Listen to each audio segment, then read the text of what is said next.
So now we have already discussed two of the triads of the Gita. First is we have seen how many kinds of gifts there can be, broadly speaking, and the three kinds of intelligence. Again, a very broad division, all based upon the three gunas, that is the sattva, rajas and tamas. First, sattva is the highest, then comes rajas, then comes tamas. So the same pattern of course has been followed here also. Now, before we start the discussion, let us first see what the term Dhriti means. Dhriti of course is a Sanskrit word. In English it has been translated as fortitude. As we know, it is extremely difficult to translate Sanskrit words, especially those with a spiritual connotation, into English, because the parallel word simply does not exist sometimes.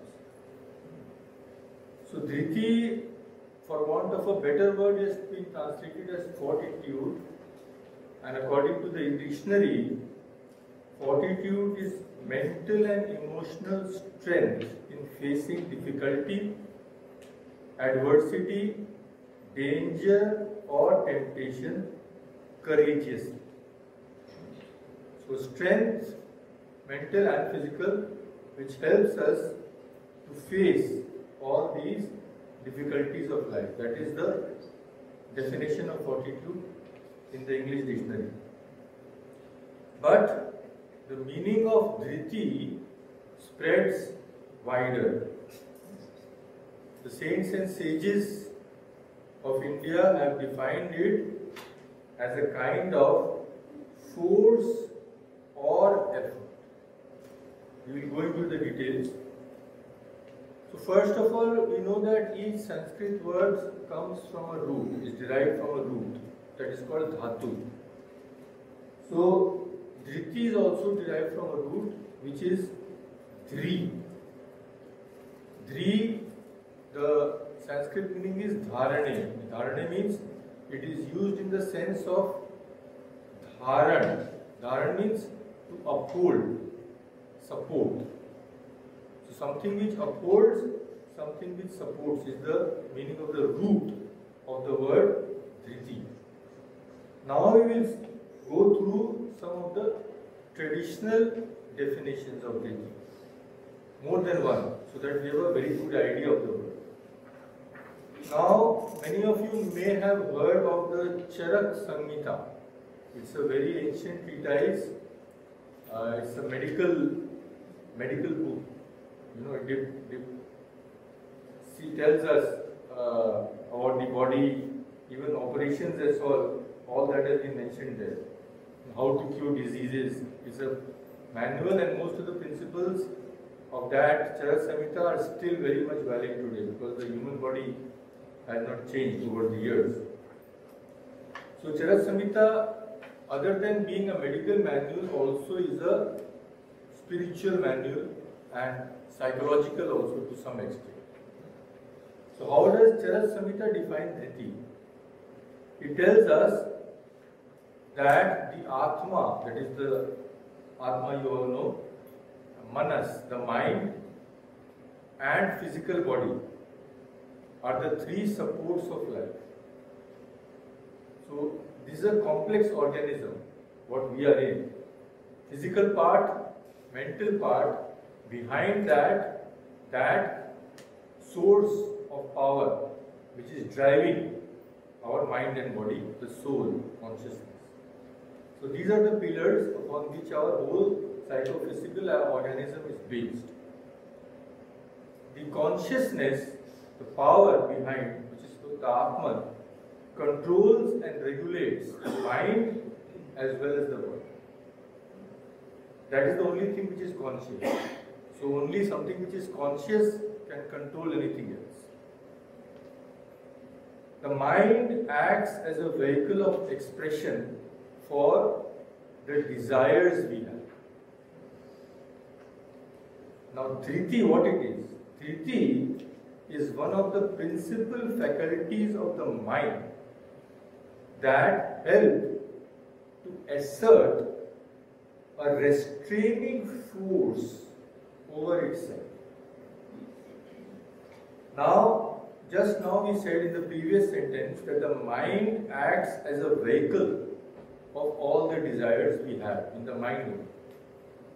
So the desires are operating in the mind and they are also finding expression through the mind. Is it not? When we have any desire, I suddenly have a desire to eat something. So first the desire is arising in the mind. Then my body follows the dictates of the mind. So the desire is expressing first in the mind. Then physical expression is given to that desire. We try to get it or we stay away. Now we all know that each and every desire that arises in the heart not only cannot be satisfied but should not be satisfied. If somebody tells me a harsh word, I immediately want to murder him. That desire should not be satisfied. Now, the desire is arisen. But desires are always to be controlled. They should be within our control. Uncontrolled desires leads to havoc. All the problems which we have in the world, they have only one source. Uncontrolled emotions, uncontrolled desires. So all civilized persons are taught to practice self-control. Now, if you want to control something, you need force. Common sense. Now, what is the force which helps us to control our mind and body?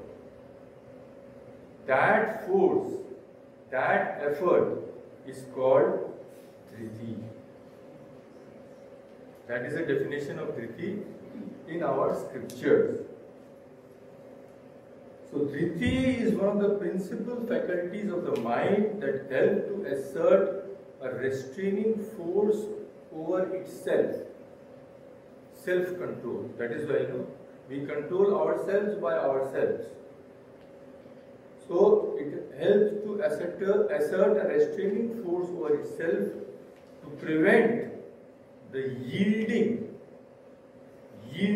to desires. The organs are controlled so that we can regulate our desires in any way we like, so that it conduces to our well-being.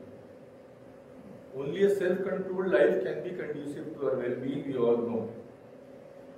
So this force is there, it not only helps to control the mind, but anything which will control the mind will of course first control the body, because the body is gross, the mind is subtle. To control the body is much easier. So naturally Dhriti, when it controls the mind, helps us to control the mind, it also helps us to control the body. So the force by which our body functions in the correct way, the pranas are regulated and the mind of course is kept under control, is Dhriti. And that is a persistent effort because it is constantly going on. The body is functioning, the pranas are going on, otherwise we will die. Health is being maintained, the organs are working properly. So how? Some force has to be there. That force is called Dhriti. And on another level, this Dhriti also is of great help in gaining knowledge. The continuous inflow of information upon union of senses with objects is withheld in place by Dhriti. Now, when I am seeing around, what is happening? Or when I am hearing something, when I am smelling something, what is happening? My organs, which are called the organs of knowledge, these are the organs of action. But ear, nose, eyes, these are all organs of knowledge. Whenever we are acting, first of all, our organs of knowledge are coming in contact with some object. So, whenever this happens, then only we can know something. Without that contact, we cannot know. When we close our eyes, we cannot see. So we have no idea what is going on in front of us or anywhere else. So without this contact of the senses with their objects, no knowledge can be gained. Knowledge of the world, not the knowledge of the Atman. That the process is completely opposite.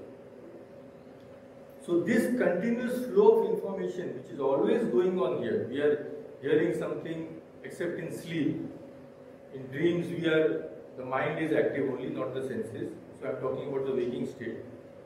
So the continuous inflow of information when our senses unite with the objects is withheld in place, means it is regulated by Dhriti. How? What is the regulation? The regulation is in this sense that I am speaking now. A mind may pass here playing loud music. Now, if my mind wanders to the music, I will not be able to concentrate on the subject. You are listening. If your mind goes to some sound which is being outside, you will not be able to concentrate. So when it does go, what do? We tell the mind, no, concentrate here. So what is the force which is helping us regulate this? Where to concentrate, where not to concentrate. What to do, what not to do. Where to go, where not to go. This force is Dhriti. So it keeps the mind focused on the subject. On one hand, this persistence leads to the storage of information. Because if my mind is not here, how can I gain information? And the force which keeps the mind on a subject is Dhriti. So with the help of Dhriti, we gain information and storage of information takes place in the deeper levels of our being. So the lesser the Dhriti, the lesser will be our ability to gain knowledge. That is why when Swami Vivekananda read something, one reading was enough. We have to read the same thing maybe 10 times. This is the difference. They have the Dhriti is so developed, when they tell the mind to go somewhere and stick, it immediately goes. And on another level, which will interest our doctors here, that's on the medical level. The principal doctrine of Ayurveda psychotherapy, that is called Sattva Jaya Chikitsa, revolves around the concept of Dhriti. Sattva Jaya. Sattva is the mind. Sattva is also guna, but sattva is also used for the mind. And Jaya, you all know, to win over. So, Sattva Jaya, winning over the mind. What does it do? This type of therapy focuses over conscious withdrawal of mind from unwholesome objects. That which is not good for you, don't let the mind go there. So it's a kind of therapy. What happens when it is done? Negative emotions and behavioral patterns are replaced with positive factors in life. This model of psychotherapy can be best administered in depressive illnesses and what is known as ADHD, Attention Deficit Hyperactivity Disorder.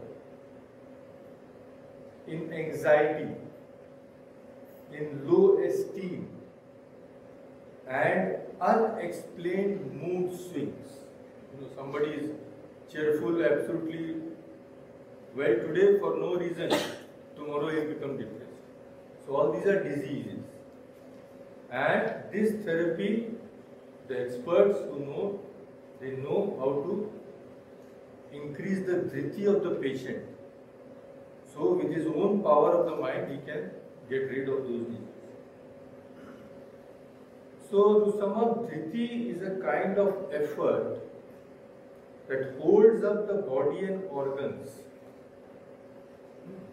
When the body and organs become fatigued, tired, so what is the force which will make them rise again? So when they are fatigued, they are roused up by this force and do not get exhausted easily.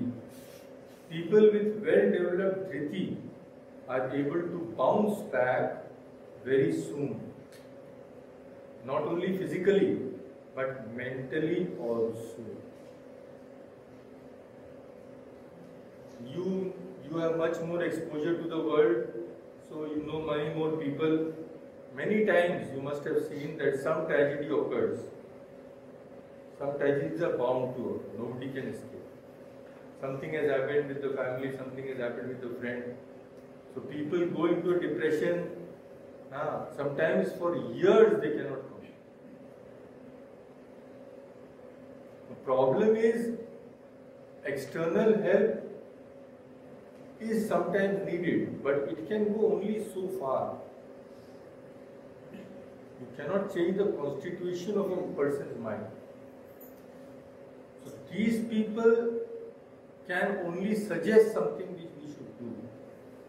But ultimately, when these things happen in our life, ultimately we have to bounce back with our own effort. And that can be done with this type of training. Either it can be by Ayurvedic doctors or by our spiritual help. So those people, although they will have calamities, dangers, tragedies, nobody can escape them. But they will be able to get back into their groove in a healthy state of mind much sooner than ordinary. So seeing the importance of Dhriti, it has been analyzed in the Gita. As usual, Shri Krishna will first tell us what is the best kind of Dhriti, then the Rajasic kind of Dhriti, then the lowest kind of Dhriti. So, you press Alt and Tab with one. The TV is not showing anything on the TV. Yeah.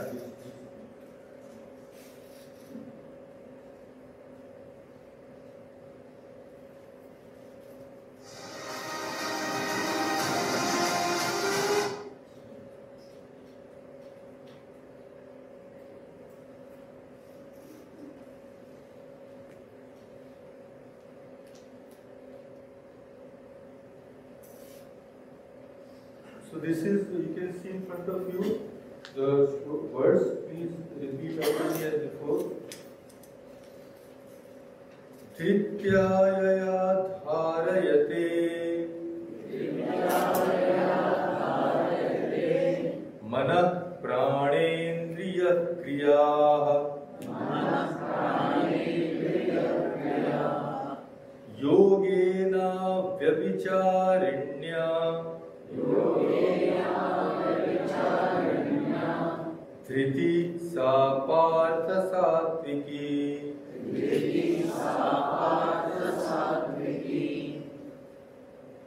Now see, before going to the translation of this, Dhriti is a kind of force or effort. Now, this force can be made active or it may remain passive. Also, this force itself may lead to destruction also and may lead to our well-being also.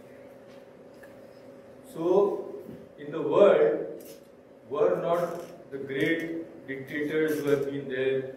Didn't they have power? Didn't they have force? So much power Hitler and all these had.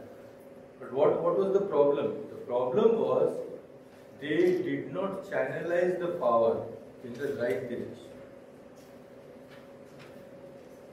So when the Sattvika Dhriti is mentioned, this we should keep in mind. So Krishna tells us, in the highest kind of Dhriti, this force which all of us have, more or less developed, is channelized in the highest direction, so that we get the greatest good. So the translation of the word, then we will see the word by word meaning, is Krishna says, O Partha, that is Arjuna, son of Pritha is Partha. Pritha is another name of Kunti. O Partha, the persevering effort which is ever associated with what? Not anything worldly. This effort is for the highest. So effort which is always associated with highest spiritual illumination, which is called Samadhi, and with which one restrains the functions of the mind, the pranas and the organs. Mana, prana, indriya, kriya. Kriya means function. So that force, effort, first of all, through which we control the mind, body and prana. Controlling what? After controlling, what do? We don't go to some movie and spend that effort. No. We channelize it towards the highest spiritual goal, which is Samadhi. So when this Dhriti is very active, not only it is active, it is also channelized towards the highest spiritual goal. That Dhriti is called the Sattvika, the best. So Dhritya, the persevering effort, or prayatna, what is called effort. Yogena avyabhicharenya. Now, Sanskrit, there is a word vyabhichari. Vyabhichari means there is no stability. Here today, second tomorrow, third there. So suppose one starts, I will become a professor of history. After 6 months, no. I will study psychology. After 6 months, no, I will study engineering. So what will happen? You will become a monk like me. So this kind of vyabhichari means it is not stable, there is no stability. That is called vyabhichari. So here the meaning is opposite. Avyabhichari, it does not deviate. Once the goal is set, it will persevere towards that only. So yoga is there, but it is not that yoga is there today and gone tomorrow. It is persistent. He will not leave. With which one restrains the functions of the mind, etc. So now, restraining of the mind from what? We have seen unwholesome things. So in the language of the scriptures, how we express it? We restrain it from those tendencies that are opposed to the scriptures, opposed to what the saints and sages tell us. And because of that effort, what happens? The highest spiritual illumination comes as a matter of course. In time, it is bound to come. If we persevere, don't let go, those efforts correctly directed will lead us themselves, they will lead us to that. So, spiritual illumination comes as a matter of course, one function, and being restrained by which the functions of the mind do not go in pursuit of other objectives. If the mind is not under control, today we will be here, tomorrow it will be somewhere else. Only when it is controlled and steadily directed towards the spiritual goal can it reach samadhi. So, Vyavichar means undeviating. We may all want God, but along with God also comes many other things. That is the problem. We want worldly success, we want great respect from others, or we want some heavenly bliss. All these things enter. That's why problem is our devotion to that ideal is not avyavichar, it is vyavichar.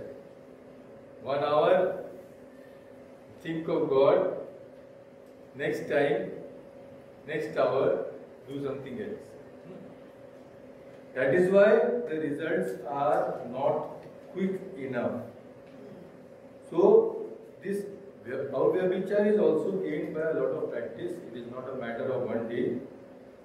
But when we gain that, then our progress becomes steady. So another way of looking at it is also this: the force by which we can keep our beliefs, conclusions, aim, spiritual thoughts and actions stable and unflinching is called Dhriti. Once you know something is right, don't be diverted by what he or she says. So in college, generally people pick up all sorts of habits which are not good.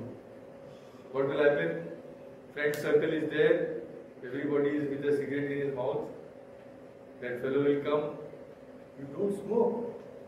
What kind of person you are? What kind of man you are? So in order to be uplifted, he will start. Why? Because his mind is not strong enough to keep everything in the proper place. He is after the adulation or the friendship, so-called, of these people. He wants to be raised in their eyes. So all these are weaknesses of the mind. When we think of what others will say more than what we actually should do. So this force is also part of Dhriti, this strength. No, I have decided what I should do. Let people praise me, blame me, it hardly matters. It is all of 2 days. One will praise me today and blame me tomorrow. What is all going after all this nonsense? I will keep to my path. That kind of determination is also another connotation of the term Dhriti. So what happens when the Dhriti is developed? The mind is not subject so frequently to attachment and aversion. As soon as the mind becomes stable, free from all these, it becomes free from worries also. About this thing, that thing. And that kind of person can put his mind to any object he likes. And he can also detach it from there at any moment he wants. That is it. So Swami Vivekananda said, sometimes we may put our mind somewhere, it is easy. But it becomes very difficult to detach it from there. So the power of attachment is good when we have the ability of power of detachment also. Otherwise it becomes a huge bondage. So that Dhriti, which helps us, that force, to gain complete control over our mind, body and organs, and controlling that when we direct that force towards the highest spiritual ideal and unremitting effort towards that, till samadhi becomes a matter of course, that Dhriti is called Sattvika Dhriti. So when this Dhriti arises, all the inimical qualities themselves recede. How is this described in a very beautiful way in the Jnaneshwari? When the sun rises, darkness is eliminated of itself, and those who had come out to do some mischief at night, some people, they return to their homes themselves.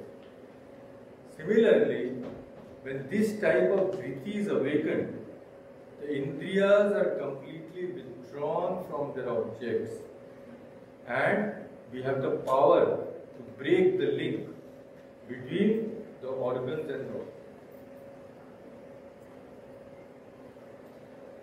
Give up, that person can immediately give up. He doesn't have to think twice. Given up means given up. Complete control. We may not even think of that thing again. So we have, just a few days ago when we were discussing in our center that Swami Vivekananda, when he was very ill, so all the brother disciples requested him to go for Ayurvedic treatment. Swamiji said, I cannot disregard. They are the children of Sri Ramakrishna. Whatever they do, whatever they say, I have to follow. So Swami Niranjananji told Swamiji, please take this Ayurvedic treatment. Swamiji said, okay. He said, but there is a difficulty.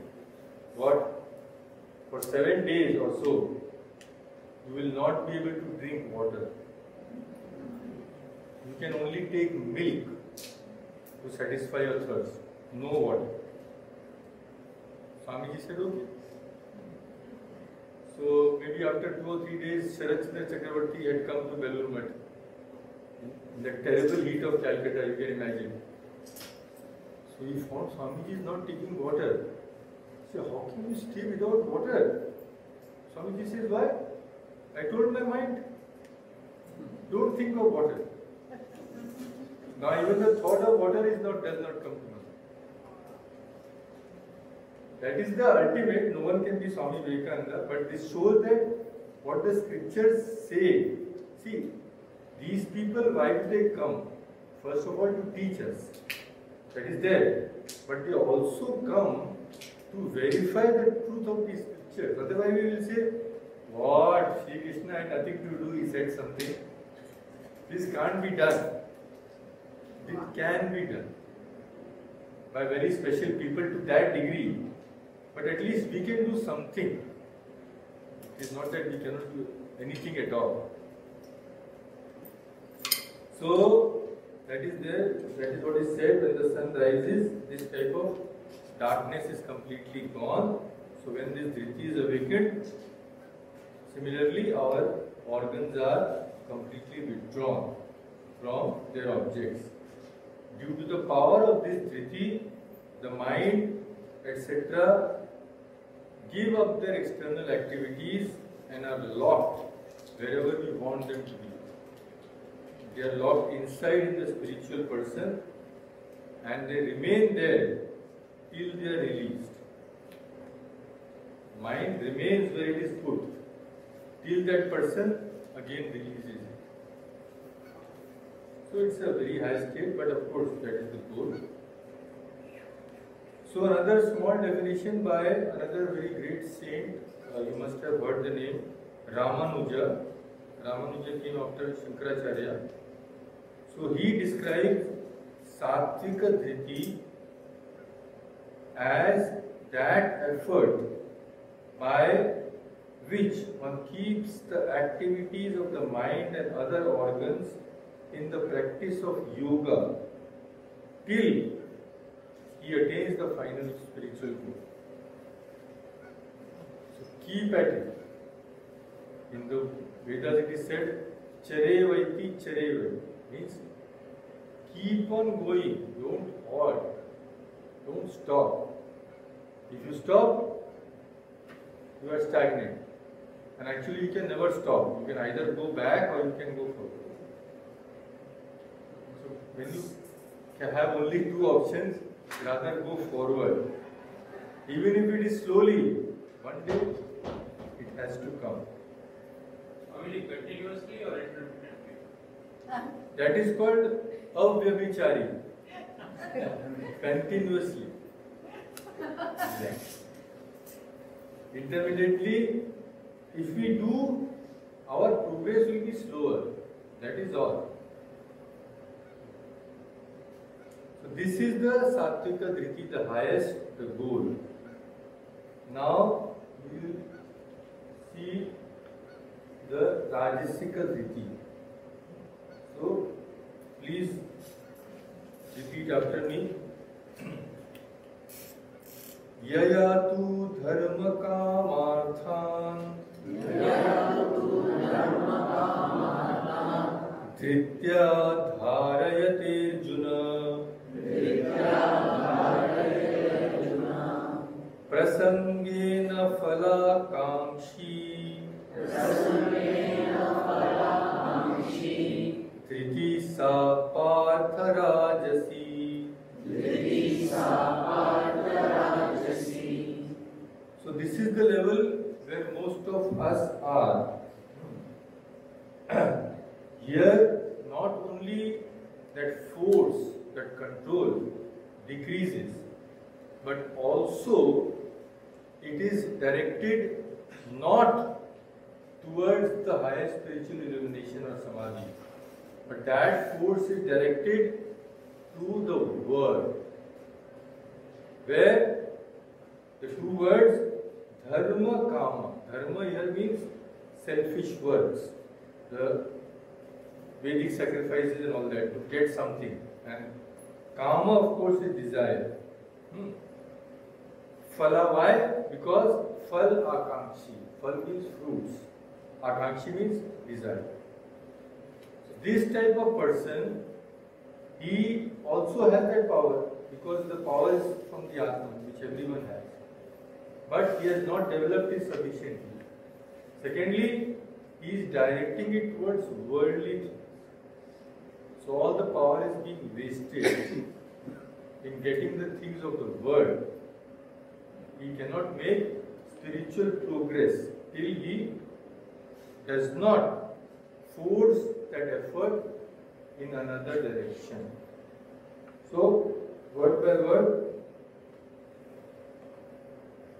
Yaya Dhritya, the persevering effort with which one person, who is of what kind?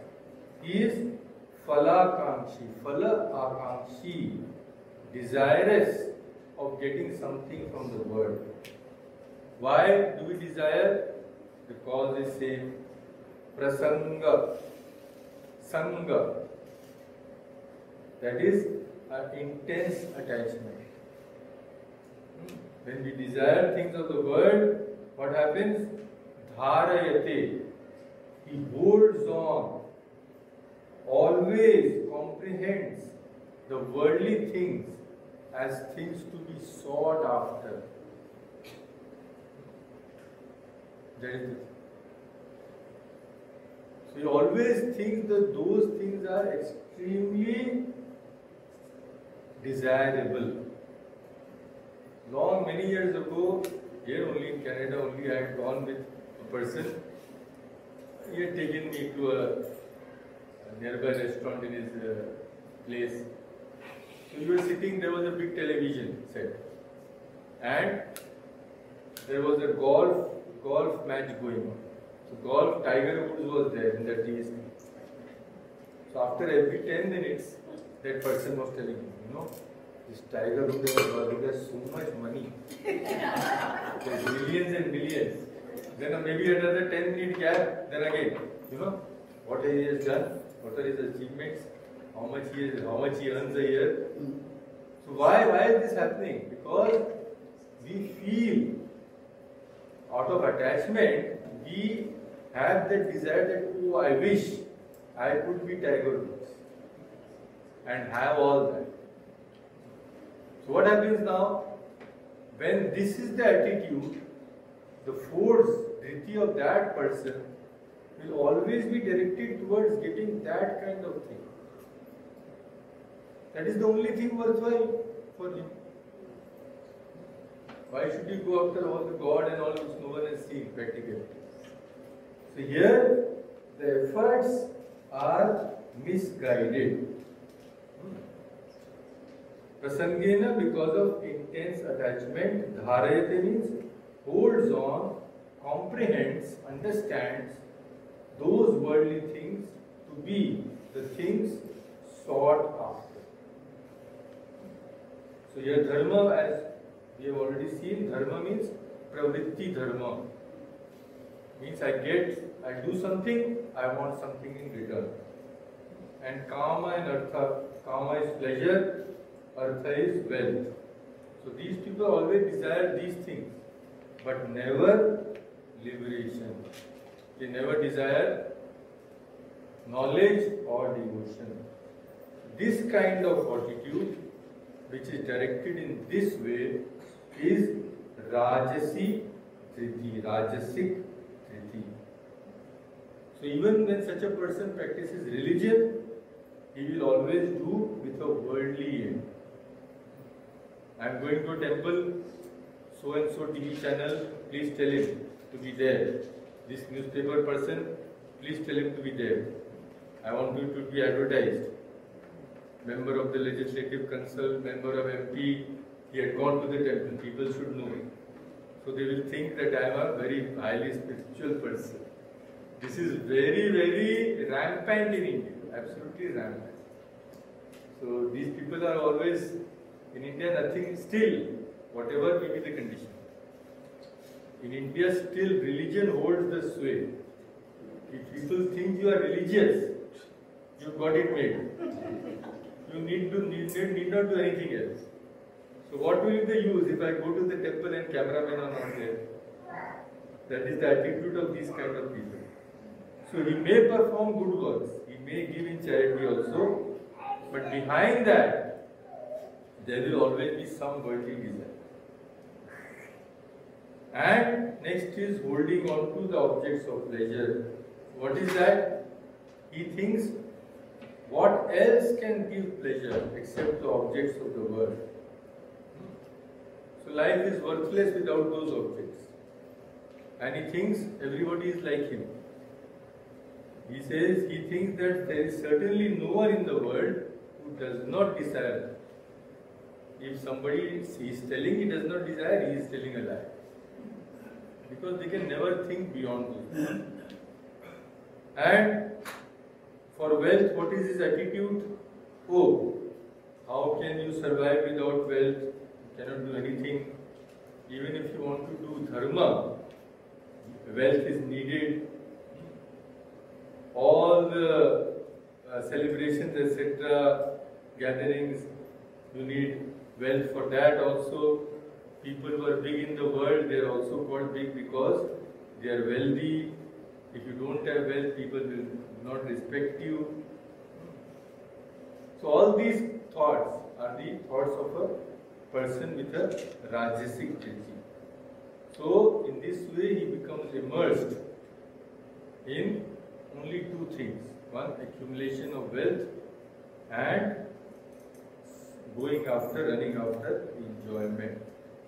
The source we have already seen, being intensely attached to the world. This intense attachment does not let him see the world directly. So he does the same thing again and again, whole life. Not only one life, maybe 10 lives, but there is no end to them. So, you must have heard of Surdas ji. Surdas was a Tulsidas, Surdas, Mirabai, they were all Bhakti age, and they were all very, very great saints. They had the vision of God. So in one of his poems, he written wonderful poems. He says, in Hindi, I will tell and I will translate, Phiri phiri aisa hi karat. Again and again, they will do the same thing. इहि विधि भ्रमत सकल निसी दिन गत कछु न काज सरत. In this way, day and night, he is going again and again. So when he was 15 years, he started going to Starbucks for coffee. When he is 80 years, still he cannot remain without it. Going same place, same way, and having the same thing. But Kachuna Kaj Sarat means he is not attaining anything higher. He is remaining very low. Agam Sindhu Jatan Saji Lauka Hatikram Bhar Bahat. So, Bhar means the weight. He is carrying the weight. He is bending down with the weight. Of what? All the karmas he is accumulating. Anything done with a selfish motive means in the back, behind our back, one more karma is added. So he is bearing the weight of all these karma, which will have to be worked out one day. You cannot escape. So, Surdas Vrat Yah Krishna Bhaji Bhava Jal Nidhi Uttarat. This ocean of samsara, he says, it cannot be crossed in this way. This way you are only increasing your burden. If you have to cross it, give up this attachment and direct your mind to Krishna. That is, make your Dhriti a Sattvika Dhriti, direct it in the proper way. So now the last one, the lowest kind of Dhriti.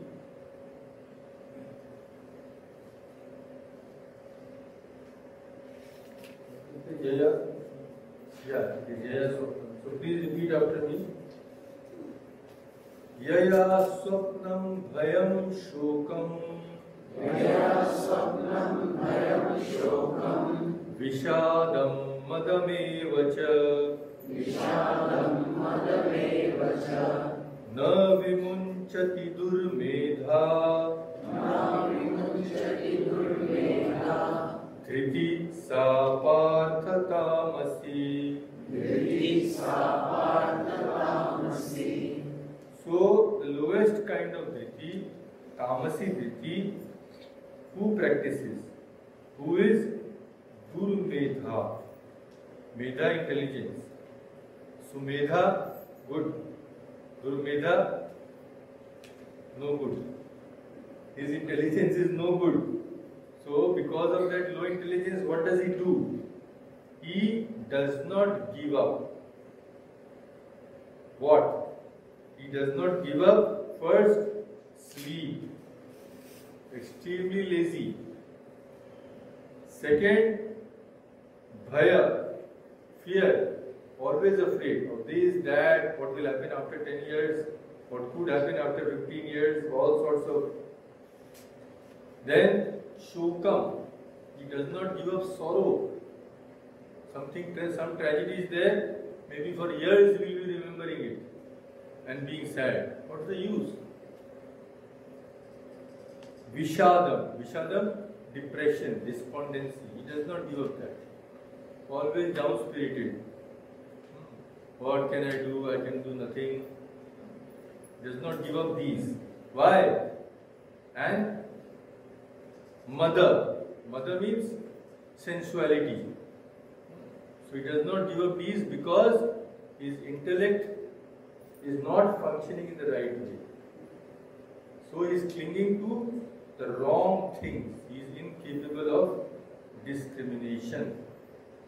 So Partha Yaya, that Dhriti, that persevering effort, due to which na vimunchati, muncha means to leave. He does not give up. What? What does he does not give up? Swapnam, sleep, bhayam, fear, dukkham, sorrow, vishadam, despondency, madam, sensuality. That Dhriti, which is practiced by these people who are durmeta, who are incapable of discrimination, is tamasi, is born of tamas. The lowest kind of guna which characterizes inactivity, dullness and laziness. This is so all kinds of fears, etc. are running riot in his brain. There is no logic behind it. If you just when you mix with people, just keep an eye. So many times we will find ourselves, we are discussing some things, maybe there is no chance of happening in the near future. Maybe 10 years after, 15 years, maybe the next generation. It's such a horrible waste of time and energy. Because, first of all, those things may not happen at all. Secondly, discussion won't help. If something, a calamity is coming, we have to act to prevent it.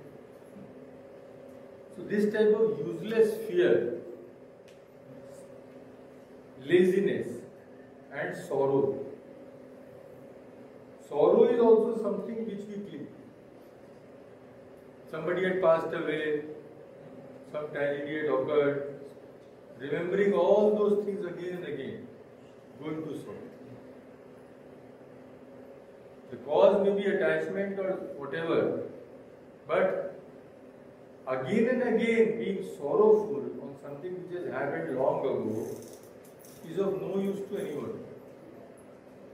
When the mind is completely immersed in that, it cannot go higher. The same sorrow had engulfed Arjuna. When he was seeing the army of the Kauravas and he is seeing my friends, my uncles, my relatives, what will happen if I kill them? Shoka. He became so sorrowful he could not stand. He sat down on the chariot itself. So this kind of sorrow, which is due to attachment, there is no use hanging on to it. But we hang on to that. Some kind of satisfaction we get from that also. But we should know from what Krishna says, it is not a healthy status, healthy state of mind. But here also we should know that if, on the other hand, if we don't learn from those incidents, if we don't learn from sorrow, if we don't learn from the tragedies of others or our own, then also it is a waste. So, here Krishna does not mean that if some tragedy has occurred in your life or the others, forget about it immediately, go and open Netflix next moment. He does not say that. That kind of person has a very hard interior. He is an unfeeling person, selfish person. He does not say that. He says that these incidents are bound to occur in life. When they occur, try to learn from them. Let them teach you something. When tragedy occurs, people die, people fall ill. You learn from that. The body is frail. Body is subject to diseases. Holding on to the body due to some desires is no good. When people go, remind yourself that we all come here only for 2 days. When anybody, first of all, death is certain. Secondly, nobody even knows when it will come. So reflecting upon these, try to make your mind turn Godward. That is the meaning of Krishna. Simply sorrowing is no use. Without learning something, learning some spiritual lesson from these incidents. So maybe some person has lost his child. It's a horrible thing. Maybe he has lost it maybe 10 years, 15 years ago. If those parents keep on sorrowing for years and years, so what good are they doing to anyone? That person is gone. He will not come back. So reflecting upon that, what we should do is make our minds, try to make our minds such that those sorrows cannot affect us in such a terrible manner in future. Not going on crying till eternity. That is a sign of a very weak mind. And it's called tamasic Dhriti. So, this kind of person never gives up all these things. He does not stop being lazy. He is always fearful of some loss, worldly loss or some loss. He is always greedy because he is attached to so many things. He is always despondent that this thing will go, that thing will go. So Sri Ramakrishna, although he suffers because of this, he does not give up. So Sri Ramakrishna said, a camel loves to eat thorny bushes.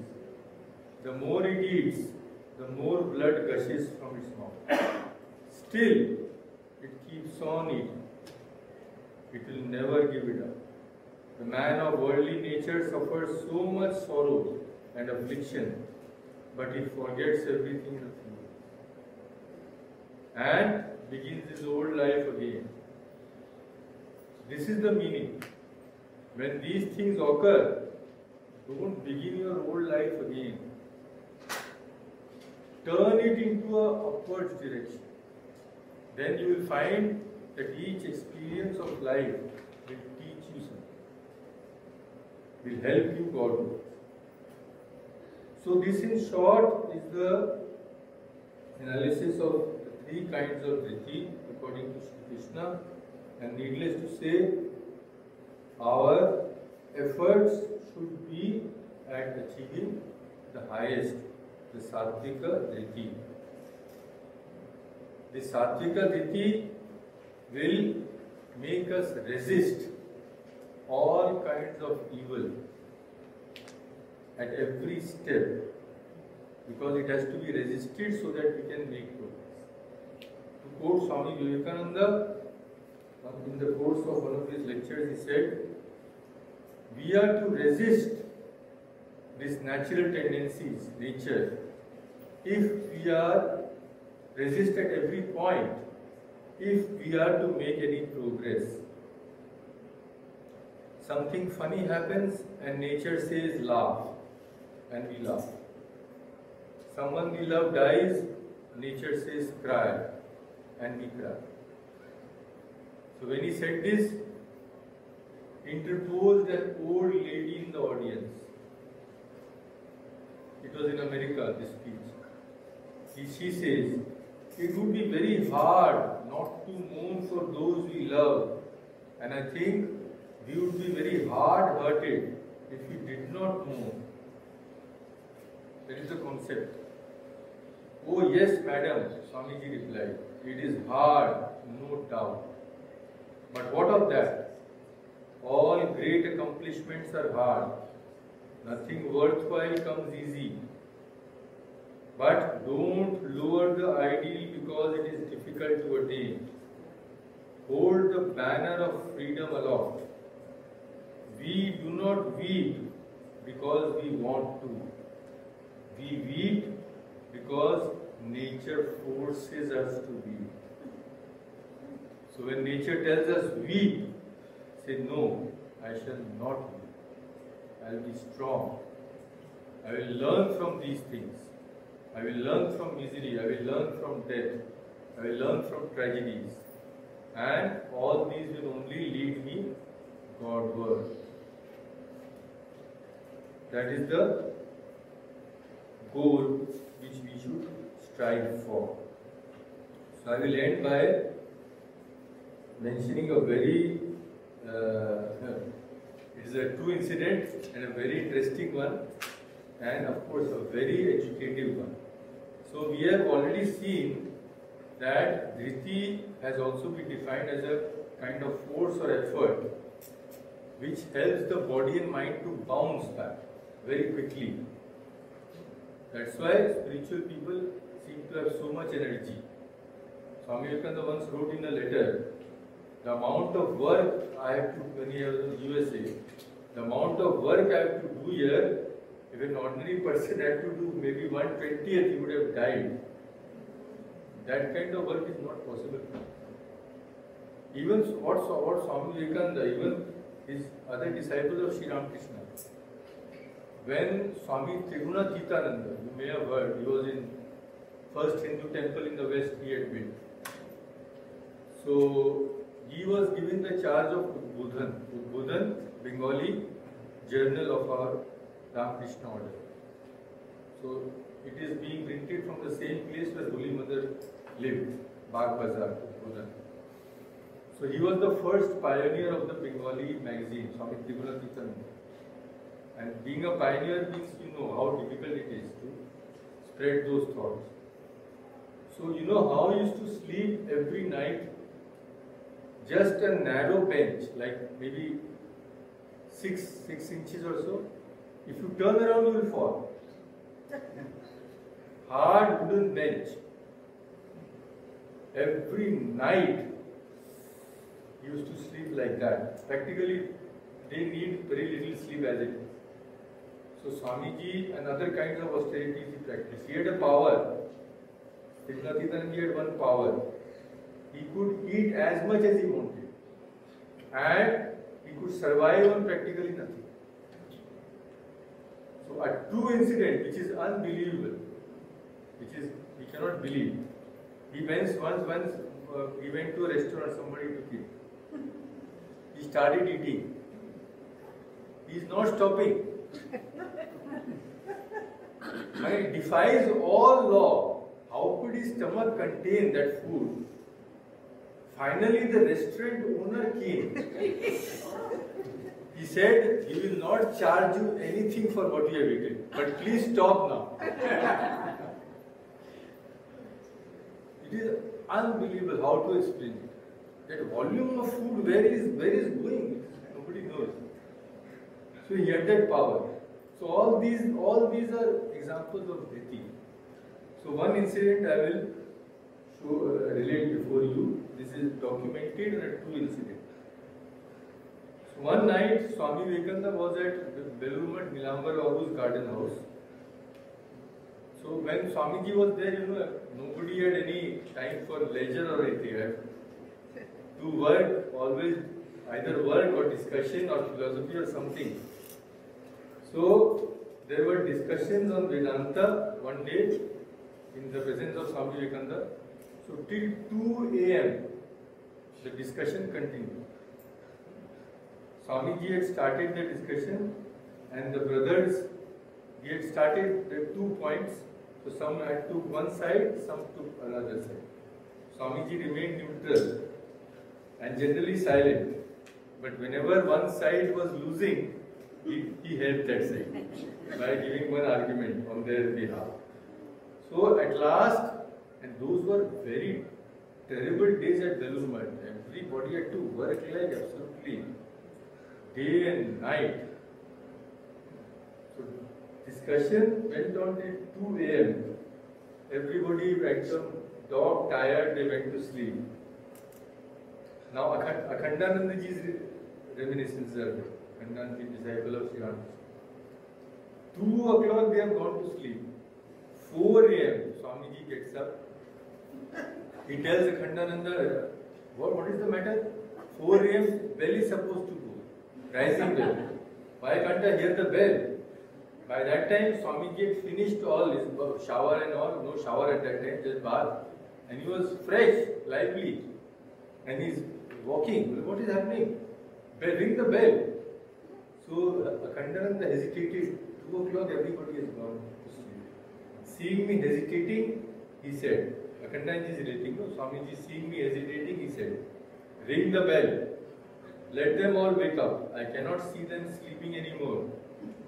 I replied, I mean Swami Akhandananda, he replied, they all went to sleep only 2 hours ago. Swamiji said in a firm voice, they went to sleep at 2, so they will get up at 6. Is that your idea? All right, give me the bell. I will ring it. Are we starting a monastery for sleeping? Then Akhandanji rang the bell vigorously Everybody got up crying, who is that? Who are you? So he said, if I was alone at that time, they would have simply finished me off. But everybody came in anger, they are seeing Swamiji smiling, standing. So, no more sleeping. They came outside, rubbing their eyes and went off to their work. So this is a true incident. Shows how these, see all these which you are reading, all these have been illustrated by Sri Ramakrishna and his disciples. Forbearance. Just now we read what Holy Mother had to bear.